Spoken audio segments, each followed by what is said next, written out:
नमस्कार दोस्तों, आज की हमारी कहानी आपको अच्छी लगे तो प्लीज़ मेरे चैनल को सब्सक्राइब करें और वीडियो को लाइक करें। प्रीति ने दोपहर में गेहूं अपने हाथों से साफ कर आटा पिसवाया था और फिर रोटियां किन-किन कैसे हो गई। सब्जी भी उसने बड़ी मन से बनाया था, फिर उसमें मिर्च कहाँ से आ गई। प्रीति ने जरा सा तोड़कर रोटी सब्जी चखा, मुँह का स्वाद बिगड़ गया। रोटी में कंकड़ और सब्जी कड़वी, थू। आज फिर सभी खाने के मेज से बिना खाए ही उठ गए। ससुर जी ने एक जलती निगाह उस पर डाली। मेहमानों के समक्ष उनकी कैसी किरकिरी हो गई थी। वह शर्म से पानी पानी हो उठे। राजीव का गुस्सा सातवें आसमान पर था।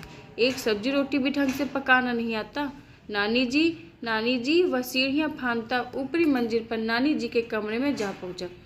नानी शायद उसी का इंतजार कर रही थी। क्या हुआ मुन्ना, क्यों शोर मचा रहा है? आप क्या बताओ, कम से कम घर में कोई मेहमान आए तब खाना तुम ही बनाया करो। वह क्या खाक पकाएगी? रोटी में कंकड़ और सब्जी में ढेर सारा मिर्च। जल्दी चलो, नहीं तो मेहमान और पिताजी भूखे पेट सो जाएंगे। राजीव नानी का हाथ पकड़कर खींचता नीचे ले आया। नानी गर्व से सिर ऊंचा किए रसोई में पहुंची तो प्रीति फिर से हरी सब्जी दोबारा बनाने के लिए निकाल रही थी। राजीव ने तेजी से सब्जी की डलिया उससे छीनकर नानी को थमा दिया। कोई ज़रूरत नहीं तुम्हें रसोई में कदम रखने की। पता नहीं क्या देखकर पिताजी तुम्हें उठा लाए थे। आज से भोजन नानी ही पकाएगी। फूलों के लिए मेरे घर में कोई जगह नहीं, किंतु मैंने तो गेहूं को बड़ी मेहनत से साफ कर महरी से पिसवाया था। सब्जी भी बड़ी चाव से बनाई थी। प्रीति बलि के बकरे की तरह मिमियाई। तब फिर यह रोटी सब्जी क्या भूत उलट पुलट कर गया? राजीव की दहाड़ सुनकर वह निरुत्तर हो गई।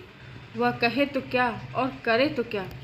नानी ने चूल्हा चौका संभाल लिया। मेहमानों की टिप्पणियाँ, बाबूजी की जलती निगाहें, नानी जी की रहस्यमयी चुप्पी एवं राजीव का विस्फोटक क्रोध। प्रीति आंसू पोंछती अपने कमरे में चली गई। वह अपमान के ज्वाला में दग्ध हो रही थी। उसका दिल जानता था वह निर्दोष है, लेकिन सारे सबूत उसके खिलाफ थे। नानी के अभ्यस्त हाथों ने आधे घंटे में ही भोजन तैयार कर लिया। बाबूजी मेहमानों के साथ खाने के मेज पर आ डटे।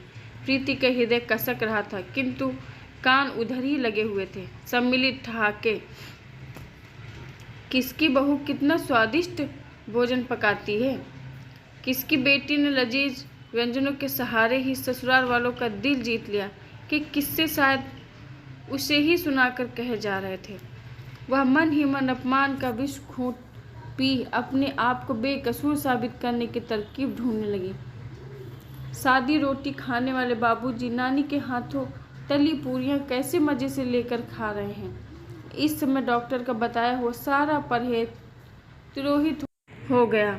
उसका मन खट्टा हो गया। सभी खा पी कर चले गए, शायद नानी भी। चारों ओर शांति छाई हुई थी। प्रीति की आंखें भी लग गई थी। थोड़ी देर के लिए भूख भी जोरों की लगी हुई थी। राजीव कहाँ है?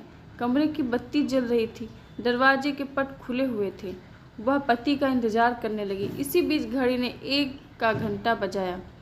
प्रीति की तंद्रा भंग हुई। ओह, राजीव नाराज होकर नानी के कमरे में ही सोने चला गया होगा। उसे किसी ने खाने के लिए आवाज़ नहीं दी। पूछता कौन? उसने इतनी बड़ी गलती जो की थी, जिसकी सजा है भूखे पेट सोना। उसे अपनी माँ की याद आ गई। अगर खाली पेट कोई भी भाई बहन सो जाते तब माँ झट से कह उठती, भूखे पेट सोने वाले के शरीर से चिरई बराबर मांस घट जाता है। बिना मुंह जुठाए सोना माँ अपशगुन मानती थी और बगैर खिलाए सोने नहीं देती थी। फलतः बिना कुछ खाए नींद नहीं आने से रही। और यहाँ वह खाए या नहीं, इसकी परवाह किसी को भी नहीं। रुके हुए आंसू पुनः आंखों के कोरों में बह निकले। रात्रि वाली घटना कोई नई बात नहीं थी। पिछले दिनों राजीव को किसी पार्टी में जाना था। प्रीति ने बड़े मन से पति के कपड़े धोए, इस्त्री कर हैंगर में लटका दिया। शाम को जब राजीव कपड़े पहनने लगा तब उस पर दाग धब्बे देखकर बौखला गया। यही पहनकर पार्टी में जाऊंगा, तुमसे एक काम भी ढंग से नहीं होता। पति का चिल्लाना वाजिब था। प्रीति हैरत में, साफ सुथरे कपड़े में दाग धब्बा कहाँ से लग गया? घर में कोई छोटा बच्चा भी नहीं है, सिर्फ वह और नानी जी। उस दिन नाराज पति को उसने बड़ी मुश्किल से दूसरे कपड़े पहनाकर विदा किया था। यह घटना भी एक पहेली बनकर रहेगी। आखिर यह हो क्या रहा है? कोई भूत प्रेत का चक्कर तो नहीं? विज्ञान की छात्रा अपनी ही दलील पर हंस पड़ी। एक के बाद एक नई छोटी बड़ी घटनाएं जहन में कुलबुलाने लगी। बड़ी प्रेम से राजीव के लिए खीर बनाती है, फ्रिज में ठंडा होने के लिए रखती है। शाम को जब पति के समक्ष परोसती है, उसमें मरा हुआ तिलचट्टा मिलता है। राजीव की भूख गायब हो जाती है और वह तिलमिला कर रह जाती है। वह बड़ी जतन से सच संवर कर पति के साथ पिक्चर के लिए निकलने वाली है। उसी समय नानी जी के पेट में असह्य पीड़ा हो उठती है। पति पत्नी जी जान से उनकी सेवा में लग जाते हैं। बाहर जाने का उत्साह फुर्र हो जाता है। पिक्चर का समय निकल जाने पर धीरे धीरे नानी सामान्य हो जाती है, किंतु राजीव को अपने पास से उठने नहीं देती। पिछले रविवार को प्रीति बाबूजी के कमरे की सफाई कर उनकी चीजें करीने से संभाल कर मन ही मन बेहद प्रसन्न थी। आज बाबूजी अवश्य ही उसे हृदय से आशीष देंगे। वह रसोई में चाय की तैयारी कर रही थी। उसी समय बाबूजी हाथ में टेबल वाली घड़ी लिए चिल्ला पड़े, मेरे कमरे की सफाई किसने की? उनके मनोभावों से अनजान प्रीति उत्साहित हो बोल पड़ी, मैंने बाबूजी। इस घड़ी को तोड़ने की तुम्हारी हिम्मत कैसी हुई? यह घड़ी राजीव की माँ की अंतिम निशानी है। बाबूजी क्रोध से थर थर काँप रहे थे। उनके विस्फोटक क्रोध के आगे प्रीति का निर्दोष भोलापन फीका पड़ गया था। वह सिर झुकाए चुपचाप सुनती रही, अपनी सफाई में एक शब्द भी नहीं कह पाई। उसी वक्त राजीव भी ऑफिस से आ पहुंचा और प्रीति को खरी खोटी सुनाने लगा। प्रीति स्तब्ध। उसने घड़ी को पहुंचकर टेबल पर रख दिया था, फिर वह टूटा कैसे? ऐसे मौक़ों पर नानी एकदम चुप्पी साध लेती या धीरे से कुछ टुसुक देती। उसका भोला मन आहत हो जाता। प्रीति का आत्मविश्वास डोलने लगा था। इस प्रकार की घटनाओं का आपस में तारतम्य बैठाती वह गहरी सोच में डूब गई। अपनी कार्य कुशलता का विपरीत परिणाम देख वह कुंठित होने लगी। खैर, आज कुछ मेहमान आने वाले हैं। प्रीति बेहद तत्परता से भोजन बनाने में जुटी है। आज वह सारी शिकायतें दूर कर देगी। आज वह बाबूजी और राजीव का दिल जीत कर रहेगी। कुछ काम है बहू? नानी के मिश्री घुले बोल पर वह चौंक उठी। नहीं नानी जी, मैं सब संभाल लूँगी, उसने विश्वास पूर्वक कहा। बस भोजन तैयार है। वह खुश थी। जाओ थोड़ी देर आराम कर लो, थक गई होगी। मैं भी जा रही हूँ अपने कमरे में, ज़रूरत पड़े तो बुला लेना। नानी कमर पर हाथ रखे चली गई। जी नानी जी। प्रीति सभी खाद्य सामग्रियों को ढक फ्रेश होने अपने कमरे में आ गई। आज वह बाप बेटे के चेहरे पर खुशी देखना चाहती थी।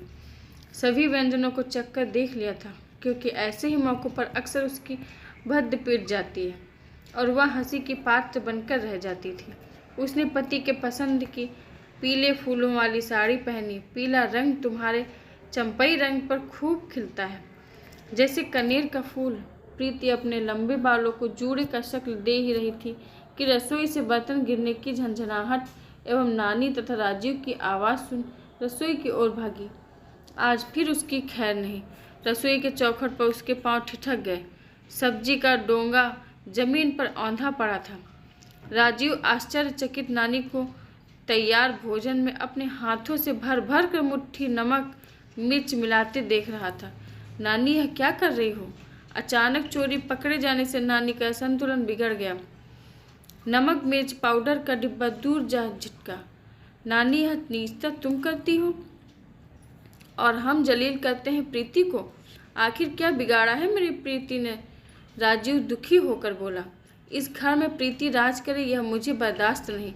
राज खुलते ही नानी अपनी असलियत पर आ गई थी। शोरगुल सुन बाबूजी भी आ गए। उनकी अनुभवी आंखों ने पल भर में सारा माजरा समझ लिया। प्रीति और उसके घर वालों को हम क्या मुंह दिखाएंगे? इस मासूम ने तुम्हारा क्या बिगाड़ा है? राजीव दुखी हो गया। नानी की करतूतें सुन बाबूजी ने ग्लानि से सिर झुका लिया। जिसे उन्होंने सड़क से उठाकर पनाह दी, उसी ने उनके साथ गद्दारी की। इतना घिनौना खेल खेला। नानी एक निराश्रित बाल विधवा थी, जिसे राजीव के माँ की आकस्मिक मृत्यु के पश्चात उनकी उजड़ी गृहस्थी और राजीव के देखभाल के लिए किसी ने उनका नाम सुझाया। वह राजीव की नानी के हमउम्र थी और राजीव उन्हें नानी कहता था। वे पूरे घर की नानी बन बैठी। घर गृहस्थी से उदासीन बाबूजी ने अपने इकलौते बेटे के साथ घर गृहस्थी भी नानी के हाथों सौंप निश्चिंत हो गए। बाप बेटे उनकी बहुत इज्जत करते थे। बाबूजी प्रीति से आंखें मिलाने में भी लज्जा महसूस करने लगे। अतः बाप बेटे ने उनकी इस कुकृत्य पर उन्हें घर से निकालने का फैसला किया। नानी एक एक कर अपनी गुनाह कबूलती गई। प्रीति पर लगे मिथ्या आरोपों का बादल छट चुका था। नानी बुझे मन से जाने की तैयारी कर रही थी। उनके मुरझाए मुख को देख पल भर के लिए प्रीति को खुशी हुई। अंततः उसे सताने की सजा कसूरवार को मिली। नानी कहाँ जाइएगा? प्रीति पूछ बैठी। कहाँ जाऊंगी? मुझ पापिन को कहाँ जगह मिलेगी? किसी कुएं तालाब में कूद पड़ूंगी या रेल पटरी पर? नानी सिसकने लगी। अच्छा नानी, अब तो आप जा ही रही हैं, सच सच बताइएगा, मैंने आपका क्या बिगाड़ा था कि आपने मेरे साथ ऐसा घिनौना खेल खेला? नानी प्रीति के सीधे सवाल को टाल न सकी और फपक पड़ी। तुम्हारे आने के पहले इस घर पर मेरा एक छत्र राज था। राजीव को मैंने बड़े जतन से पाला था। मैंने बाल विधवा दाने दाने को मुहताज, चारों ओर से दुत्कार, सभी के लिए मैं बोझ थी। वहीं राजीव नानी नानी करता मेरे आगे पीछे घूमता। तुम्हारे आने पर बाबूजी और राजीव का तुम्हारे प्रति लगाव देख मुझे ऐसा लगा जैसे किसी ने मेरे अधिकारों पर डाका डाला हो। उनका मन तुमसे फिर जाए, मेरा वर्चस्व पहले की तरह इस घर में कायम रहे, यही मेरी मंशा थी। मैं अपने स्वार्थ में सही गलत भूल चुकी थी। नानी रोते रोते अपनी करतूतें गिनाने लगी। आपको गलती का एहसास है? क्यों नहीं, मैं भी कैसी मूर्ख थी, जिस थाली में खाया उसी में छेद करने लगी। नानी सिसकने लगी। नानी तुम अभी तक गई नहीं? राजीव का तेज स्वर सुन नानी जाने लगी। प्रीति ने मन ही मन कुछ फैसला किया। नानी कहीं नहीं जाएंगी। माना कि उन्होंने मेरे साथ बहुत बुरा किया है, किंतु उन्हें अपनी गलती का एहसास है। दिलों के रिश्ते इतनी आसानी से नहीं टूटते। मैं आपकी बहू बनकर आई हूँ, प्रतिबंधी नहीं। आपका इस घर में वही स्थान रहेगा जो था। मैं गृहस्थी कार्य में कच्ची हूँ, मुझे आपके मार्गदर्शन की जरूरत है। बाबूजी और राजीव चुप। बाबूजी, एक आग्रह है, यह बात घर से बाहर नहीं जानी चाहिए, नहीं तो नानी जी जैसे बेसहारों को कोई भी सहारा नहीं देगा। कोई किसी की मदद अपने घर की सुख शांति दांव पर लगाकर नहीं करेगा। प्रीति के उदार हृदय के समक्ष नानी, बाबूजी, राजीव नतमस्तक थे। उसने नानी जी और रिश्तों को नई जिंदगी जो दी थी। आशा करती हूँ दोस्तों आज की हमारी कहानी आपको जरूर पसंद आई होगी। धन्यवाद।